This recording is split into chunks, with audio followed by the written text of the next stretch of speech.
Parte de la historia de este pueblo se escribe en rincones como este. Los hornos de cal proliferaron aquí aproximadamente entre 1890 y 1920.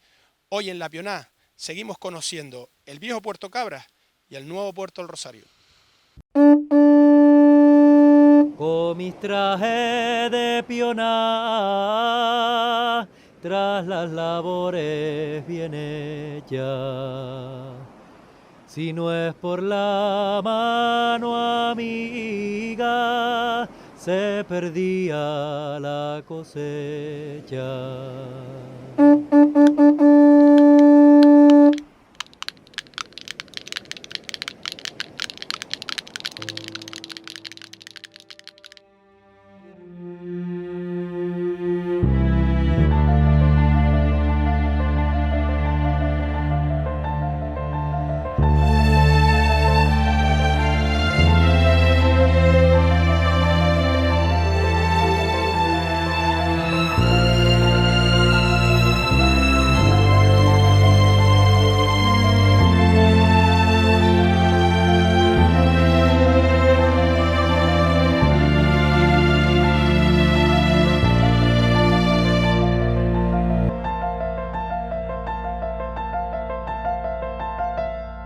Durante la Guerra Civil y décadas después, Puerto Cabras se convirtió en el puerto de la cal.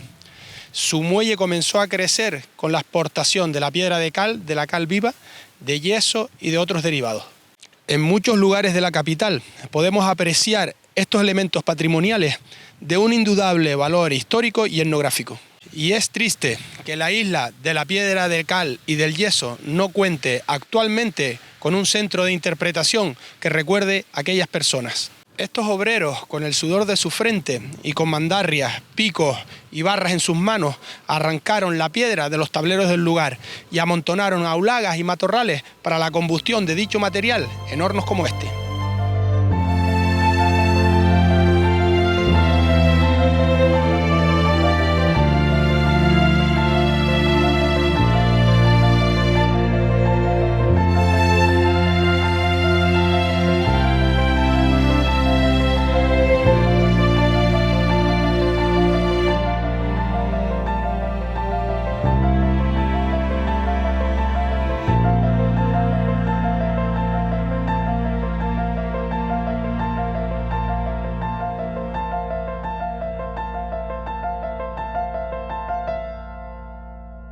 Tras el encuentro europeísta de 1962, calificado por el régimen franquista como el contubernio de Múnich, Fernando Álvarez Miranda, Jaime Miralles, Joaquín Satrústegui y Jesús Barros de Lis fueron confinados en Fuerteventura durante 11 meses.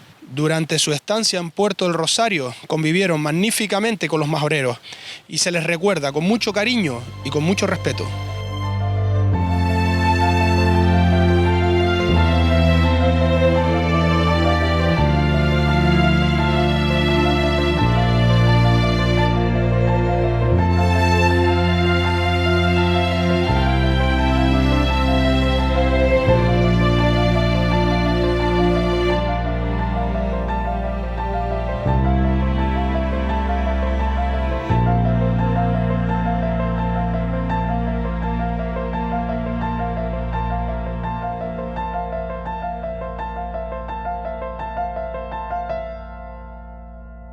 Nos encontramos con Nicanor López y Domingo Berriel, dos chiquillos en aquella época, que estuvieron con los desterrados del contubernio de Múnich. Y bueno, sí nos gustaría conocer de ambos, historias que vivieron con esos cuatro desterrados, con Francisco Álvarez de Miranda, con Jaime Miralles, con Joaquín Satrústegui y con Jesús Barros. Cuatro desterrados que conocieron bien ustedes y que, Nicanor, creo que no solo lo conocieron, sino que les ayudaron muchísimo, tanto dándole clases como enseñándoles a nadar, incluso a algunos, a tu hermano Nito también, que desde aquí le mandamos un fuerte abrazo. Y bueno, yo creo que muchas vivencias, ¿no?, con aquellos cuatro desterrados del contubernio de Múnich. Sí, la verdad que sí, yo recuerdo mucho Mi mamá, hombre, presente no los tengo, pero la verdad es que los recuerdo mucho porque eran buena gente, eran unos señores que vinieron desterrados aquí, por lo visto, por cosas políticas. Allá, no sé si en Alemania, cuando salieron de Alemania y llegaron a Madrid, bueno, es que no los dejaron ni bajarse del avión. Los cogieron de un avión a otro avión y los desterraron. No eran muchos más porque eran para todas las islas. Pero la verdad, aquí se comportaron muy bien, muy bien, muy bien. Nos daban clases. Después, cuando ya se fueron de aquí, ellos se acordaban siempre de Fuerteventura y es tanto que vinieron, muchas veces vinieron aquí a Fuerteventura y ya muchos nos consiguieron trabajo, entre ellos me cuento yo. Y no sé qué más te puedo decir. Vamos a ver qué recuerdos tiene Domingo también. Tendría 13, 14 años, sí, Domingo, sí, más o menos. 13, bueno, hay que decir que los dos tienen 74 años, o sea que son casi de la misma quinta, porque creo que Domingo es un piquito mayor que Nicanor, pero ¿qué recuerdos tienes de los cuatro desterrados, Domingo? Sí, lo que estaba diciendo Nicanor, que sí, que ellos estuvieron aquí y se integraron mucho con el pueblo, con los chiquillos. A ellos veo mucha clase. En la sacristía daban clases para aprender a leer y a escribir, y siempre estaban para aquí con el pueblo. Iba mucho a casa también a casa de Matías González, que fue alcalde. Ahí se reunían también ellos por las tardes, porque yo vivía un poco más arriba y los veía entrar ahí a hablar con él. Muy bien, gente muy... A pesar porque era gente muy preparada culturalmente y todo, porque era gente muy importante en España en ese momento. Pero los temas políticos los mataron aquí, pero muy bien. Nicanor y los hermanos se acuerdan más, que estaban más con ellos. Nicanor es de los más que estaba. Tino, un amigo nuestro, en paz descanse, también estaba bien con ellos. Yo también estaba, pero yo estaba menos que ellos estaban más. Y así. Y Nicanor, supongo que tendrías más amistad con unos que con otros, pero ¿de quién más te acuerdas de los cuatro? Yo del más que me acuerdo es de don Fernando Árboles de Miranda, porque fue el que me buscó el trabajo. Y la verdad es que yo a los cuatro, tanto a Joaquín Satrusti como a don Jaime Miralles, con don Jesús, era el menos integrado que estaba, no sé, porque sería el más joven de ellos también, y sería el que estaba como... Pero ellos muy bien, que después con doña Hortensia, me acuerdo yo que también iban mucho allí a la farmacia, y se reunían allí, como a hablar de, no sé, de política o... Yo allí nunca estuve, pero sé que se reunían allí porque yo los vi y con nosotros la verdad es que se comportaron muy bien. Y aparte de eso, era una gente... Yo me acuerdo cuando don Jaime Miralles estuvo en los hornos de Gar, que estuvo un año por ahí, quemaba la cara, la piedra y no sé, unas personas muy bien. Sí, que se integraron bien en la sociedad, ¿no? Sí, incluso él, mira, a ellos les gustaba mucho, el padre de Tino, estaba yo de un camión que iba a buscar la piedra de cal a Triquibijate, que es donde más piedra de cal había para quemar la cal aquí en los hornos. Y muchos de ellos, don Fernando, iban mucho por pasear, iban con el padre de Tino, Antonio de León, dan un paseo a Triquibijate, ahí cargaban la piedra, ellos no, pero mirando ahí, mirando aquello, paseando, hablando con la gente. Era muy inteligente así. Y después, con lo que dicen, no, que yo no me acordaba, que uno de ellos estuvo como quemando cal aquí, como encargado de unos hornos del charco por ahí. Y cuando Tino fue Tino fue a Madrid con don Andrés Valerón y doña Secundina. Hablar de Tino de León, para que Tino no, de León, que no que era conozcan. un personaje aquí muy Tinillo. muy amigo nuestro. Fue también porque por el problema de trabajo, tal, no podía tal, el trabajo tal, entonces fue él allá, él fue a Madrid. Tino fue a Madrid con doña Secundina y don Andrés. Y los recibió don Fernando allí, los invitó a comer y después le dijo, no váyase por Fuerteventura, que ya el trabajo lo tiene usted. El número 1 no, pero el 2 sí. Y entró Tino a trabajar. Bueno, yo me imagino, me lo quieres contar si quieres, Domingo, que conociendo a Tino como lo conocí, me imagino las historias que contaría de cuando fue a visitar, sí, ¿no? Él exageraba un poquillo, ¿no? Él ya fue así, pero él lo subía más, que los llevó no sé dónde, que los escoltas, y él con los escoltas para acá, los escoltas para allá, en el Corte Inglés, él se lo contaba, él siempre cuando le contaba la historia de todo el mundo, Tino. Era todo un personaje el amigo Tino, ¿verdad, Nicanor? Tino y yo, aparte de eso, que éramos vecinos, vivíamos los dos en el mismo barrio, la Casa Barata, la 25 viviendas, la barriada del Rosario. Y era una persona, aparte, era muy querida, era una persona muy querida, lleno del hospital.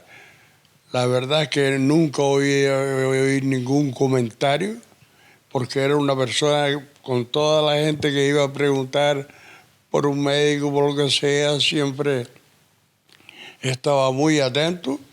Y la verdad es que yo Si me van a permitir, porque yo anécdotas de Tino creo que tiene todo el mundo, ¿no? Porque, como decimos, era todo un personaje. Sí. Pero yo recuerdo en la última parte que estuvo trabajando, estuvo en el centro de fisioterapia que estaba sí, donde está hoy la Universidad Popular, y había un centro de fisioterapia que montó el Cabildo Insular. Y entonces él estaba allí en la mesa, ¿no? Y era un poco el que anotaba. Sí. Y me acuerdo que yo me lesioné en el fútbol y él cuando un día que entré estaba durmiendo, y cuando me fui de la sesión seguía durmiendo, ¿no? Y al día siguiente cuando fui dice, David, el otro día no viniste al tratamiento. Sí, se quedaba dormido, tenía facilidad para dormirse. Sí, tenía buenos golpes, era muy simpático y muy popular y muy atento a servicios, ayudaba mucho a gente que venían al hospital y por circunstancias no estaba el médico, perdían la cita, él se lo conseguía y no lo hacían llegar a su casa, no. Él lo atendía y lo atendía el médico por mediación de él, y así, era muy... Y esta gente, hablando del tema, de los señores estos, ellos estaban siempre por el pueblo, paseando con todo el mundo, no había nada con los chiquillos, siempre la sacristía dando clases, y se preocupaban ellos, eran... pero muy sencillos y más gente más sencilla. Yo era muy jovencillo, pero me acuerdo de ellos, siempre está por aquí, porque había gente, claro, estaban los tal que no les rechazaban, no, que estos vienen incluso me cuentan a mí o yo que alguien de aquí, no me acuerdo quién fue, se reunió con ellos o a las charlas que ellos dieron, y también poco menos que se complicó porque no tenían por qué la autoridad que estaba en ese momento aquí, le daba el gobierno, no sé quién sería, pues. No, que esta gente no se puede estar hablando porque vienen que Franco los mandó para acá. Hay algunas fotos que vamos a ir viendo en el muelle. Allí les enseñaron a nadar, y incluso en el barco que tenían ellos. E incluso hay un artilugio que no sé si alguno se acordará, que vamos a intentar enfocar en la foto. Se ve muy a lo lejos, pero era un artilugio extraño para aquella época, ¿no, Nicanor? Sí, bueno, yo pienso que aquel señor aquel era el más pequeño de ellos, el más joven. El que estaba con el aparato ese que ahí se ve en la fotografía. Estábamos nosotros bañándonos y él le gustaba mucho hacer esas cosas. Inventaba algunos artilugios. Sí. Era una persona, no sé. Lo único, ahora sí recuerdo una vez, cuando ellos llegaron aquí, que claro, nosotros éramos pequeños y nos decía, ahí vinieron unos desterrados y tal, pero no se puede hablar con ellos ni nada. Pues nosotros, como chiquillos que éramos, yo recuerdo de estar en el kiosco de Antoñito Espinosa, el dulcero que le decíamos, para descansar también. Y recuerdo yo que estábamos sentados ahí, pasaban ellos y venían habían siempre ahí dos policías secretos con ellos, o policías secretos, pero todos sabíamos quién era y quién no era. Y no sé, empezamos ahí a hablar a ellos con nosotros, nos preguntaban que las cosas aquí como eran, como no eran, lo normal. Y pues nada, cogimos a la amistad esa y con esa amistad todos los días, eso era, estábamos fijos en la playa, pues, y a ellos les gustaba mucho también bañarse con nosotros y hablar.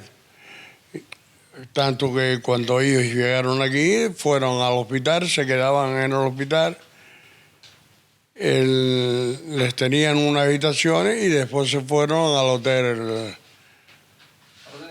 Al Hotel Andrés, Hotel Valerón, sí, que está ahí pegado al muelle, que son oficinas del Cabildo ahora. Pues nada más, yo que te voy a contar de ellos, si te voy a contar de ellos, te contaría... No. Muchas historias, ¿no? Muchas historias que vamos a ir desvelando. En esa foto hay una muy bonita también, donde está Joaquín Satrústegui, con todos ustedes. ¿Quiénes son los que están en esa foto, Domingo? Cógela si quieres, Domingo, sí. Échale un vistazo y así vamos viendo y me vas diciendo quiénes son. Este es Nicanor, que está aquí presente. Este es don Satrústegui. Este es Perico Navarro, le decían Meñiza. Este soy yo. ¿Para dónde estabas señalando tú? ¿Para el este? Para el este, no sé qué venía en avión sería. Este hermano de Nicanor, Ciro. Luquita. Este es Suso, ese falleció en un accidente de moto. Suso Sarabia, un hijo de Diego Sarabia. Marcelino, Pepillo Navarro, le que decían Pepe el Tabó, y Antonio el Pela. Antonio el Peladilla. El Peladilla, a los que conocemos todos. Fíjate tú que esto que estabas comentando tú, ahora este era de dos patines, pero que ahora se está usando, que yo veo de uno solo, y hace 60 años de esto ya este estaba uno adelantado, mira. Sí, era un adelantado de la época. Adelantado de la época, ya la usaba él de dos, para que es de uno, mire. Y yo creo que lo que dijeron es el más joven de los 4 que habían, este hombre, porque aquí en Fuerteventura nadie usaba esto. La otra foto que tenemos en el barco, sí, Domingo, mira, también. Es un barco de ellos, que tenían ellos. Nosotros estamos todo el día metidos en el barco aquí con ellos allí. Ni motor ni nada, sino remo, ni vela, remo. Ahí en el barco no le faltaba pintarlo. Está aquí, este que está aquí es don Fernando Álvarez Miranda. El que está en el agua. El que está en el agua. Este es Marcelino y este soy yo. Y este es Antonio, Pepe... Y Meñiza y Nicanor, todos que estamos ahí siempre juntos para correr ahí en el muelle. Esto también es en el agua también. Con los neumáticos, ¿no? Mira, este neumático este es Nito, hermano de Nicanor, Marcelino. Este soy yo y este no sé quién es Nicanor. Aquí estamos pegando. Bueno, que pasaron buenos momentos ahí en ese muelle, hombre, ¿no? Y ahora que en la primera foto que estábamos viendo, donde están todos posando, ¿no? Sí. Vemos la bahía de Puerto Cabras, la zona de las Escuevas, el muellito chico, es decir... El fotógrafo era uno de ellos, porque sí, aquí no... ¿Qué recuerdos tienes del viejo Puerto Cabras ese, Domingo? Bueno, eso nosotros estábamos todo el día aquí. Nosotros estábamos todo el día en el muelle chico. En el muelle chico estábamos todo el día porque por dentro así, ¿no? Ahí nos tirábamos al agua, a las cuevas, a pescar, a coger pulpos. Nicanor, que eso nadaba con un pescado. Sí. Nicanor nadaba con un pescado. Y aprendió a nadar también ya. ¿Cómo se llama aquel nadador? ¿Jesús Domingo? Yo aprendí a nadar aquí en Fuerteventura. Lo que estuve con Jesús Domínguez, campeón de España, era el campeón de España, quinto del mundo. Era un buen nadador. Oh. Y ese fue más o menos el que nos daba. Eso fue en Las Palmas, cuando yo estuve allá en la casa del niño, pero estuve poco tiempo. Y nosotros los tres hermanos mayores, estábamos ahí y nos íbamos a la piscina Martín Fraile. Y nos enseñaba ahí, pues había natación y estuvimos allí con él. Pero ese señor era un nadador muy bueno, muy bueno. Y ya que habla Domingo de pulpear y pescar, ¿Qué recuerdos tienes de esa zona de las escuevas, Nicanor? Hombre, yo allí me recuerdo del pulpo, siempre me acordaré, iba con mi hermano Marcelino, Mazo al Rubio, como le decíamos, Mazo al Rubio y yo, y cogimos un pulpo, y tocó la casualidad que el pulpo ese, yo era bueno, más o menos, pues Mazo, mi hermano me lleva 14 meses. Mazo, más o menos de la edad. De la quinta tuya. Más o menos por ahí. Pesaba 5 kilos menos 2 gramos. Siempre me acordaré porque enfrente estaba la pescadería y lo cogimos de ahí, lo besamos. Y siempre me acordaré de él. Pulpo de 5 kilos, hay que cogerlo, ¿eh? Al lado de los paragüitas ahora, que había una cueva semiadicta, también cogí un pulpo grande. Y yo me acuerdo que yo, así, pues el pulpo muerto, yo lo llevaba así de pie así, y casi llegaba al suelo, los rejos, ¿eh? Pulpo 5 kilos, agüita, eso es.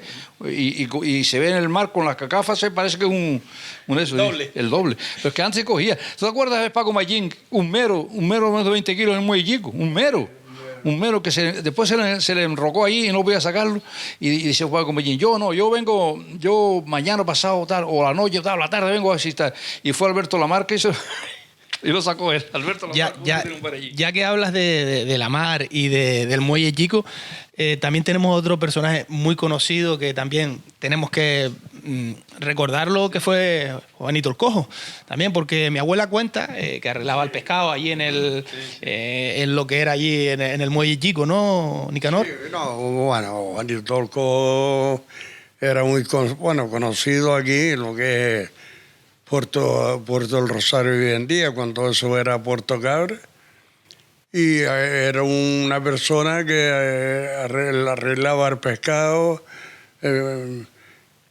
por nada, una peseta, me acuerdo yo, una peseta, arreglaba 1 kilo de pescado, y a mucha gente ni les cobraba, porque el hombre, la verdad que era un personaje más que tuvimos aquí con aquellos tiempos. Hay que decir que él estuvo arreglando, no sé si estufas o no sé, en la cueva, ¿no? No, él lo que arreglaba era, que antes se usaba eso, ¿te acuerdas de los platos?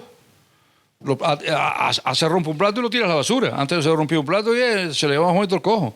Y él cogía el plato así por debajo y le hacía unas grapas y lo grapaba y la gente se lo llevaba, lo usaba otra vez. Él lo hacía eso mucho ahí. Porque él estuvo viviendo en aquello de tu abuelo, la fonda Blas, que sí, ahí vivió él.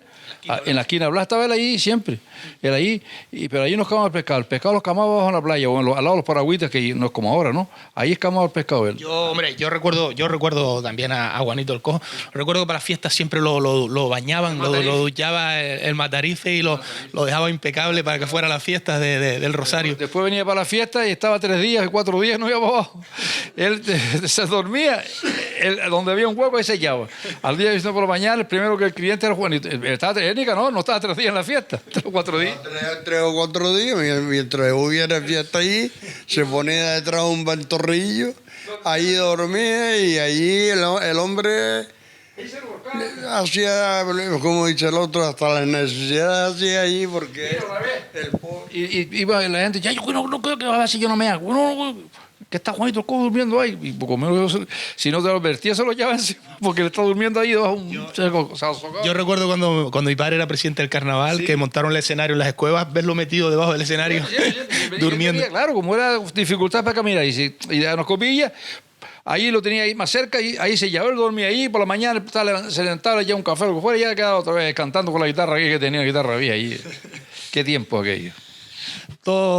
Puerto Cabra está lleno de personajes. Lógicamente, el Matarife fue otro al que también deberíamos de recordar, ¿no? Sí, una persona entrañable también, ¿no? También Paco el Matarife, sí, era muy, muy servicial, el hombre muy... Cualquier cosa echaba una mano, después tuvo la Cruz Roja. La Cruz Roja era ahí el cabo, la Cruz Roja era como el Matarife, los ordenaba todos allí, que don Aristide era el que los dirigía. Muy bien. Tiene una calle, no le pusieron una calle en vez de aquí también. ¿Qué recuerdos tienes, Nicanor, del Matarife? Bueno, también éramos vecinos de la barriada del Rosario. Sí. Y la verdad que alguna vez si lo necesitábamos para algo o lo que sea, siempre el hombre siempre era muy amable con Buenos Aires. Y también más conocidos allí, él era más viejo que yo. Él era una persona casada y yo era un niño. Cuando llegó ahí al barrio, y la verdad es que muy bien, muy bien. Nunca tuvimos ni un sí ni un no. Era una persona normal, muy querida. ¿Te acuerdas, Nicanor, cuando yo te diré aquello que en el accidente casi te mato? ¿Te acuerdas? ¿No te acuerdas? Cuando yo te diré una lata que ofrece de caloque en la cabeza y ves en bicicleta, una lata de esas, una de esas latas de sardinas que se abrían antes que así redonda, y yo, ¡san! Ya yo le fui y le di aquí en la cabeza con aquello casi. ¿Lo aseguraste? Lo aseguré, casi. Y le dio la. Y pues yo, me hago zinga, será que ¡pam! Le mandó la cabeza a Nicanor. Y lo cortó aquí, pues me gustó. Casi me mata. Bueno, esa era la ruindad de antes, pero bueno, eso se hacía con cariño. Sí, pero las ruindades de antes eran otra cosa. No sé, que es una guerrea. El barrio de Los Pozos, con la barrera del Rosario, la barrera del Charco, y nos poníamos a tirar piedras, pero las piedras, piedritas unos a otros y cosas de eso, hombre. Era, no sé, cada uno cuenta, porque a mí la gente cuando me dice, oh, pues si tú fueras hoy, digo, pero ustedes siempre lo recuerden, que yo fui joven antes que ustedes, y también conviví con la gente también. Ahora, ¿se pasaba antes peor que hoy? Sí, se pasaba peor por las necesidades de la comida y otras cosas. Pero la verdad es que lo pasamos bien. Pues fueron felices con esa edad. ¿Te acuerdas de las carreras cuando eran Los Pozos con la parte arriba? Juan Jesús Páez era el líder. Uf. Decíamos, ahí viene Páez, le decían, ahí viene Páez. Ellos oían, ahí viene Páez y salían porque Páez era duro. Y, sí, Juan Jesús Páez. Ahí Páez les cogía y una vez, para las hogueras de San Juan, cogíamos cosas para allá, pero tenía que poner un guardián, porque si no venía otro, todavía se llevaba. Y no sé quién le apareció ahí que trajo una escopeta esa de Palini y puso él a Maeme. Juan Jesús Páez, toma, con la escopeta, que el que acerca aquí le manda un tiro. Así necesita. Pero claro, Maeme no falló. Llegó, no sé, por ahí, pum, le pegó un perdigonazo, gracias a que no le dio un sitio, si no se lo salta el ojo. ¿Para qué? Pero eso era así lo que había antes, que había que cuidar la hoguera, que si no se llevaba la leña y todo lo que conseguía, porque no había como ahora que hay palas y cosas de eso. Antes no había nada de eso. Y Juan Jesús era, todo el barrio aquel, le teníamos lo que decía Juan Jesús. La madre de Maeme, cuando el hijo no le hacía nada, decía, te llamo Juan Jesús, para que veas tú si era duro el tío. Sí era duro. Pues miles de historias que nos podrían contar tanto Domingo como Nito, 74 años que tienen ambos, y bueno, desde el programa La Pionada, Nicanor, gracias por contarnos esas vivencias, sobre todo con los desterrados del contubernio. No, ya habría muchas más que contar, porque la verdad es que contar a esa gente, estaríamos todo el día aquí nosotros, pasa ahora, con los aparatos de todos aquí adelante, pero si fuera entre nosotros aquí hablando, estaríamos toda la noche hablando de ellos y riéndonos de las cosas que pasamos, porque ahora mismo no se pueden decir muchas cosas, pero la verdad es que... Bueno, seguro que fueron todas cosas buenas, ¿no? Mira, David, uno de los policías que vino con esta gente, después se casó con una majorera. Vinieron Uno de los policías secretas, ¿no? Que de secretas, como bien decía Nicanor, no tenían nada, vosotros los conocíamos. Pero uno llegó aquí y se casó después aquí con una chica de Fuerteventura, de Puerto Rosario, porque estuve, y vino y se buscó el amor aquí. Pues ya ven, una isla de destierro, pero que en este caso y en otros muchos, pues supuso también que se crearan amistades como las que le hemos contado, la de Domingo y Nicanor, con aquellos desterrados del contubernio de Muni. Seguimos en el programa de La Pionada, conociendo el viejo Puerto Cabras y el actual Puerto Rosario.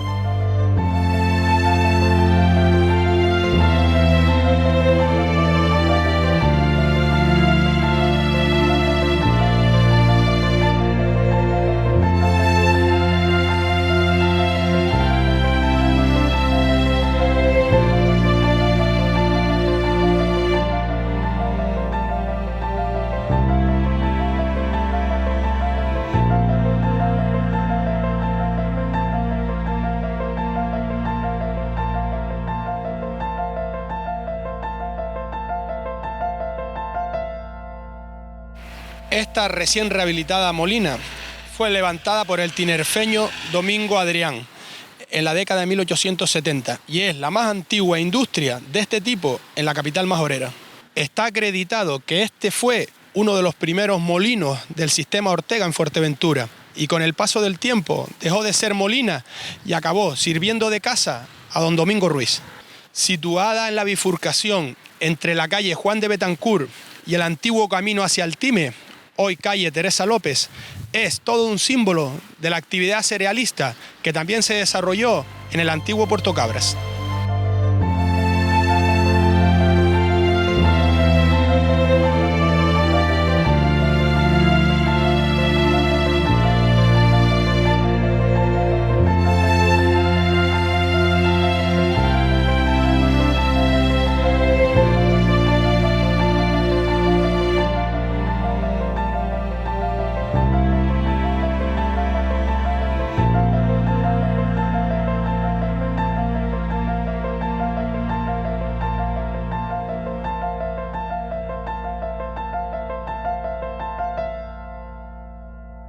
El viejo cementerio de la capital majorera es uno de los pocos testigos urbanísticos y arquitectónicos que señalan los confines del antiguo Puerto Cabras en el último cuarto del siglo XIX. El solar lo proporcionaron los Miller de Puerto de Cabras, tanto Diego como su hija Emilia, y junto al camino de Casillas estimaron que era el punto más conveniente para que el maestro pedrero Domingo Rodríguez hiciera estas viejas paredes.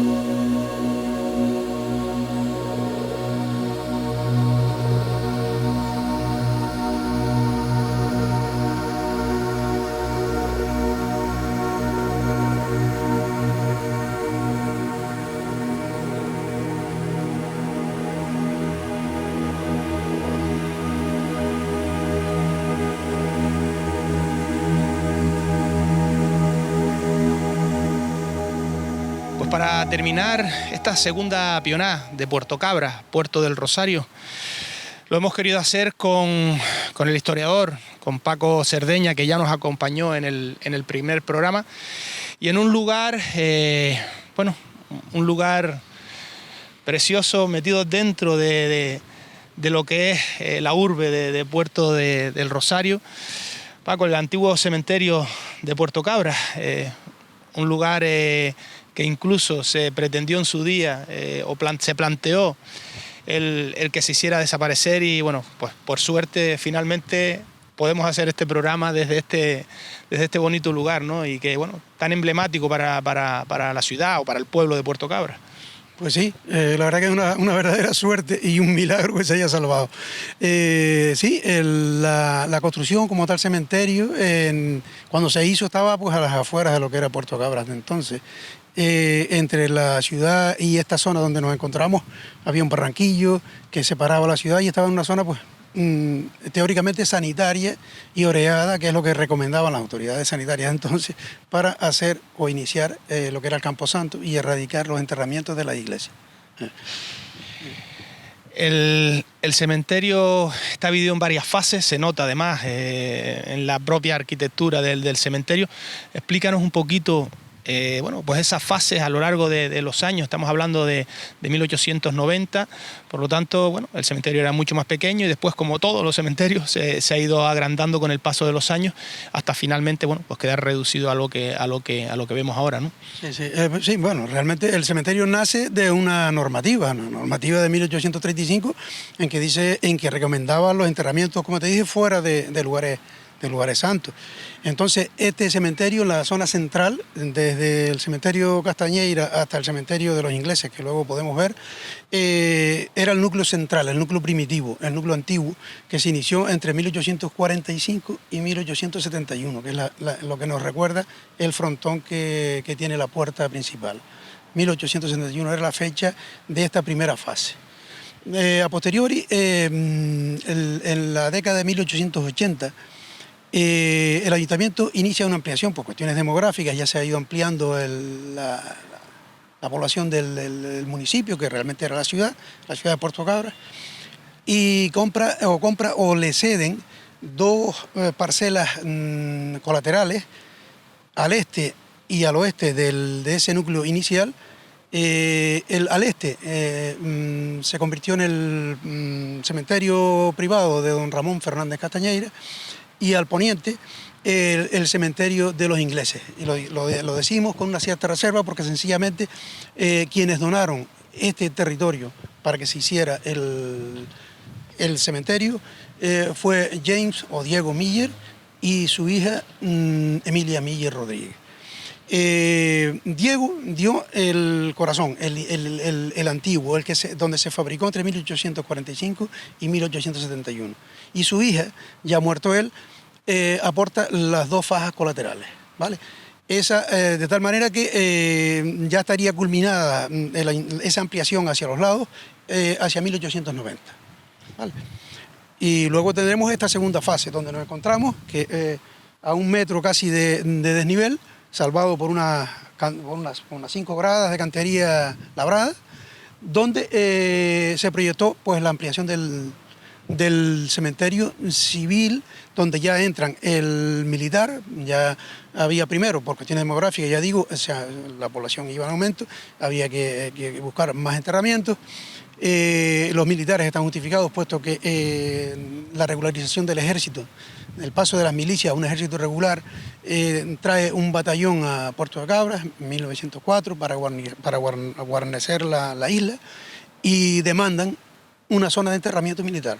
Es la que tenemos ahí a la izquierda, junto a la capilla de los Pérez, que es el otro elemento de esta zona, yo creo que un cierto valor incluso artístico, hecho en cantería de Arucas, con unos ciertos elementos de tipo mortuorio. ¿Y quiénes son los Pérez? Los Pérez representaban en aquel entonces el poder económico. Ellos están bastante activos en esa fecha, y la construcción de esta zona viene a rematarse en 1919, que una cartela sobre la capilla de ellos nos lo recuerda. Y este hombre, don Agustín Pérez, oriundo de La Oliva, del Roque en concreto, pues era un activo comerciante. Se dedicó a invertir y aportar junto con el ayuntamiento en ampliar esta zona del cementerio. Obtuvo a cambio la concesión de la capilla principal que lo preside, que ahí lo tenemos, Panteón de Agustín Pérez Rodríguez e Hijos. De hecho, la firma comercial que le sucedió fue Agustín Pérez e Hijos, y fue de los proveedores del ayuntamiento junto con los Castañeira y demás. Justo detrás de nosotros se encuentra la tumba de José Galán. Incluso en el primer programa hablábamos del hostal, la Tinerfeña, del que fue propietario. ¿Qué más personajes ilustres se encuentran en este cementerio? Hablábamos de 1890, la parte un poco donde están los Castañeira. Hablamos también de esa época, la otra parte que se amplió de los Miller. Pero ¿qué otros personajes ilustres podemos ver en este cementerio, Paco? Sí, bueno, aquí a esta espalda está José Galán Sánchez, que era secretario del ayuntamiento, y su esposa, doña Benigna Pérez Alonso, que fueron efectivamente de los primeros, de los pioneros en el hospedaje y el establecimiento hotelero. Hay que decir que estuvo Oliva Stone allí también, el matrimonio, que lo comentamos en el primer programa. Exactamente, fueron los que construyeron la primera fonda en la calle del Puente, aún se conserva. Y efectivamente, viajeros por ella pasaron, o sea, doña Benigna atendió, entre otros, sí, a Olivia Stone en 1884, sirvió y atendió a la comitiva real de 1906, de Alfonso XIII, el convite que se hizo en el primer cabildo, que estaba justo frente a su fonda, donde se inauguró, allí radicaba el ayuntamiento de entonces.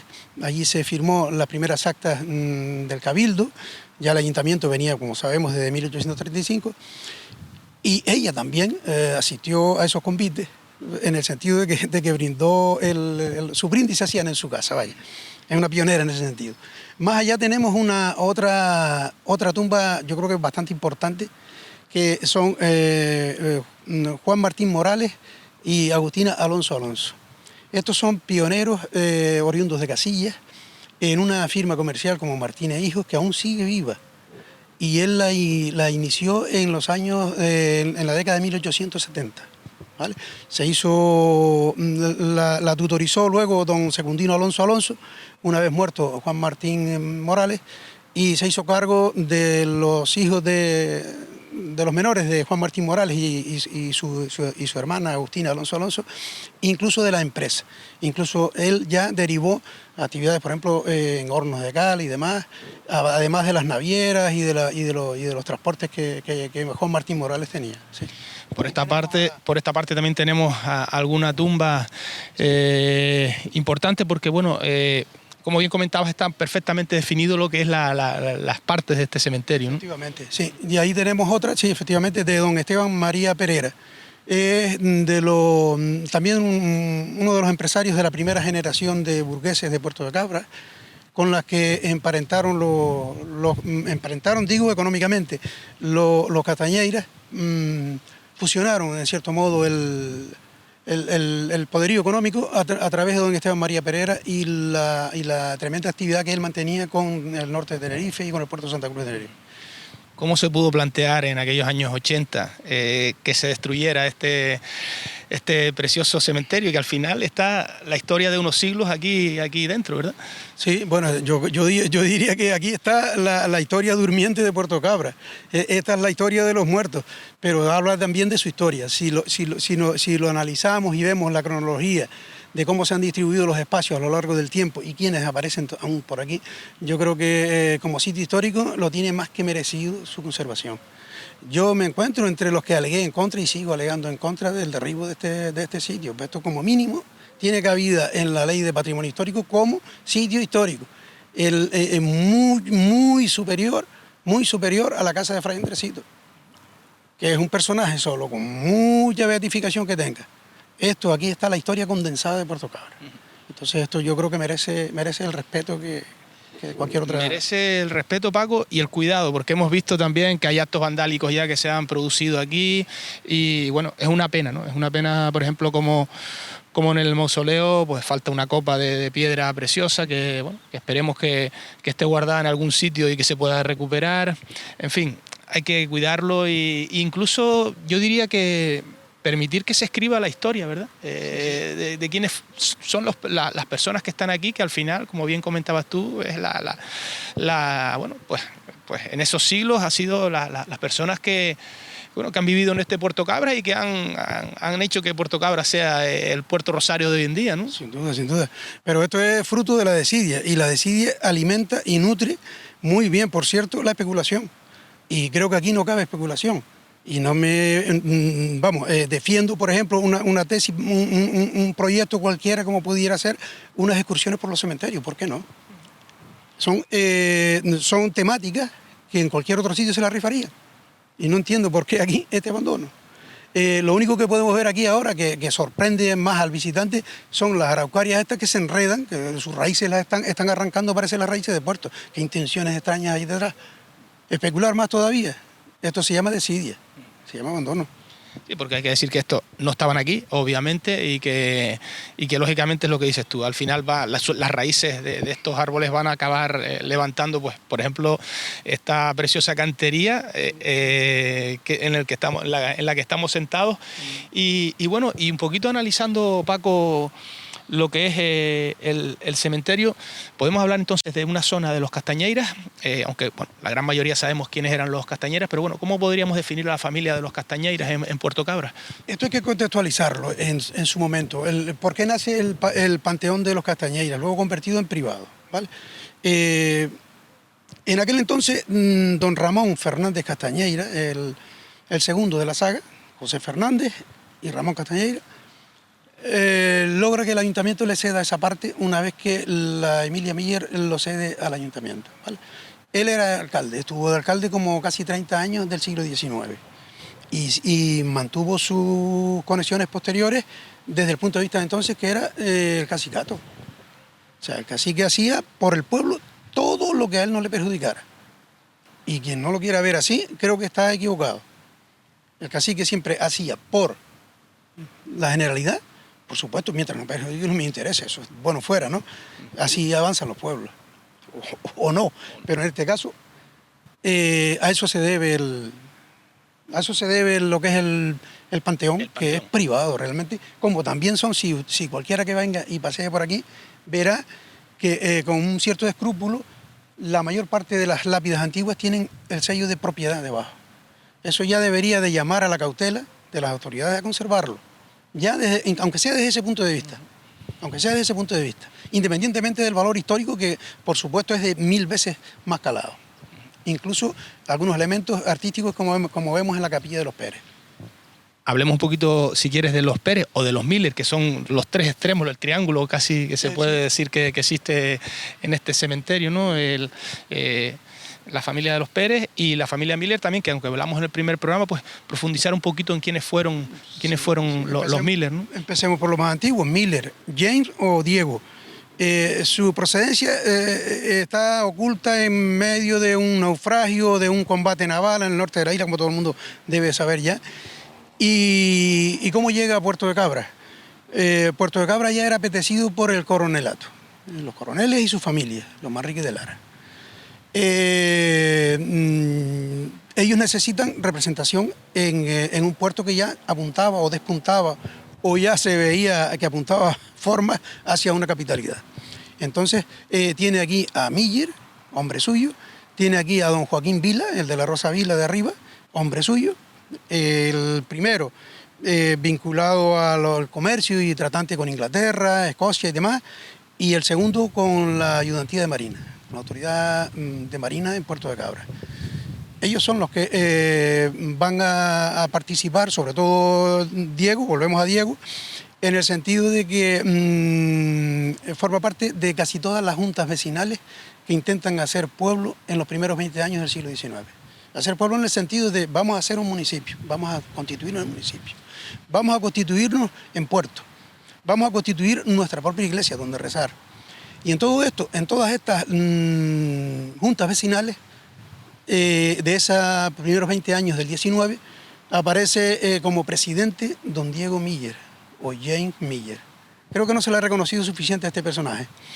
Sí, porque por lo que cuentas, Paco, ha sido el mayor donante de terreno de Puerto del Rosario, ¿no? Evidentemente. Efectivamente. Su finca, donde estamos, por ejemplo, la carretera que sale esa casilla y hacia el sur, hacia el Barranco de los Pozos, incluso un poco más hacia el sur todavía, que ya entraba prácticamente el municipio de Casillas, era lo que administraba Diego Miller en una finca, en una rosa que se llamaba entonces, que constituyó ahí. Y hacia el interior llegaba a Rosavila, donde compartía con el otro representante del coronel. Él no tuvo pero en aportar todo lo que pudo, o sea, aportó para este cementerio, aportó para la iglesia, la plaza de la iglesia de nuestra iglesia parroquial, Nuestra Señora del Rosario, que así se llama, Plaza de Nuestra Señora del Rosario, se construye sobre terrenos cedidos por don Diego Miller. En los expedientes de las juntas vecinales que te acabo de mencionar y que se conservan en el archivo parroquial, hablan en demasía de la labor de este personaje, y por supuesto otros tantos que colaboraban y son los que cuadraron, son la primera generación de burgueses, los que empezaron a perfilar hasta 1840 lo que iba a ser, hasta que lograron el municipio. No llegaron a ver la parroquia, eso lo vieron la otra generación. Y por último, el mausoleo de los Pérez. Esa es la segunda generación. Empiezan con la Revolución Gloriosa de 1868, sube una nueva playa de burgueses políticos, entre ellos don Ramón Fernández Castañeira, don Agustín Los Pérez, los Alonso, Martín Alonso. Esa es la segunda generación que apuntábamos antes y que por supuesto tienen huella en este esquema histórico de Puerto Rosario que vemos en el cementerio. Los Pérez erigen una capilla en lo que es la ampliación de lo que es público. Tienen una definición, tienen un concepto distinto, del mejor entre todos.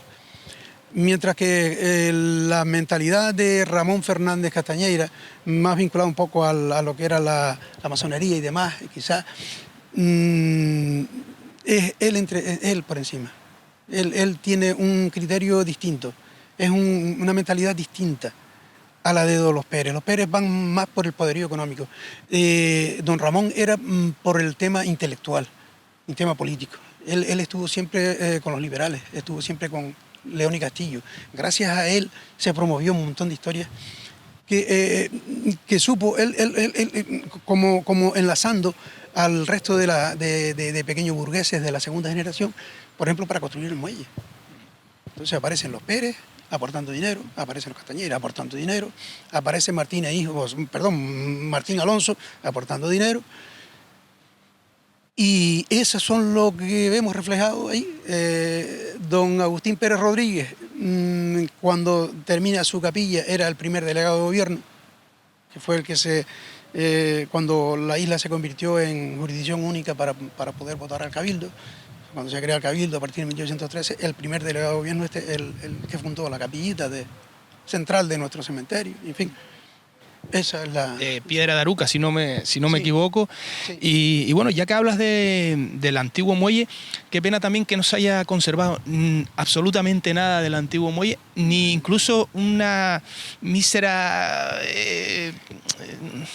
algo que diga que ahí estuvo el muelle antiguo. La silueta de la cantería preciosa sí, que tenía.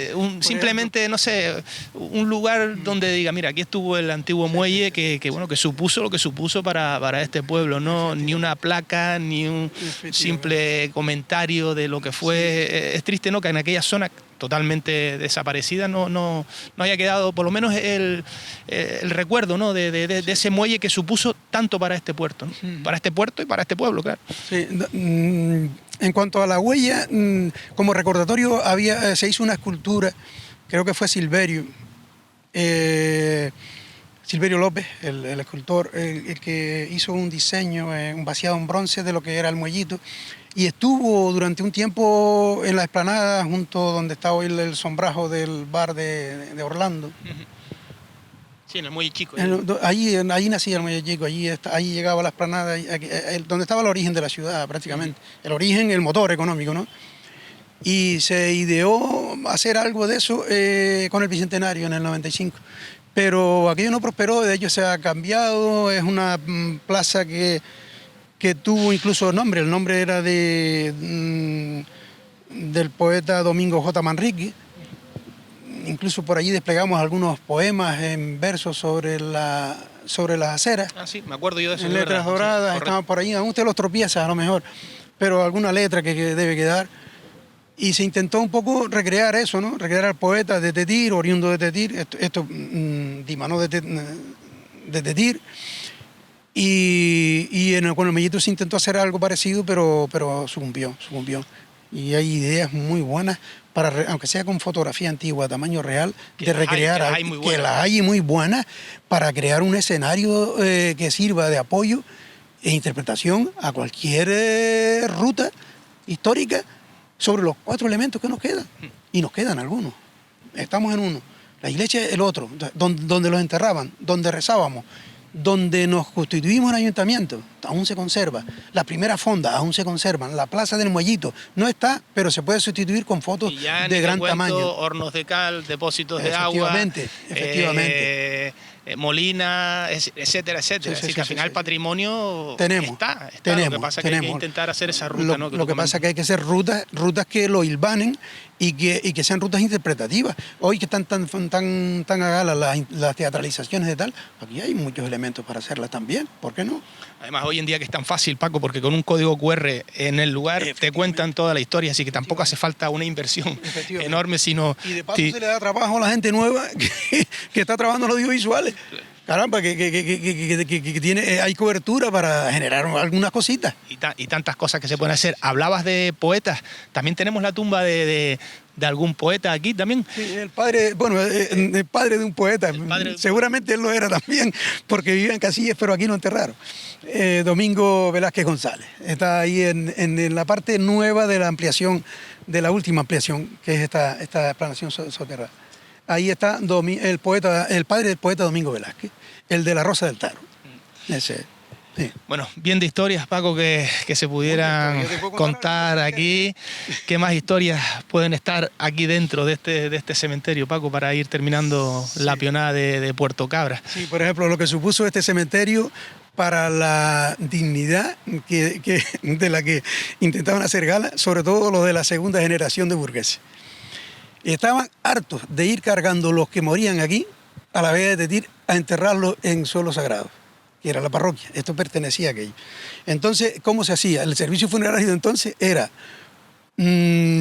por prestación vecinal. Los mayores de 13, 14, 15 años y menores de 60 cargaban y se turnaban a cargar los muertos que se producían aquí hacia la Vega de Tetir.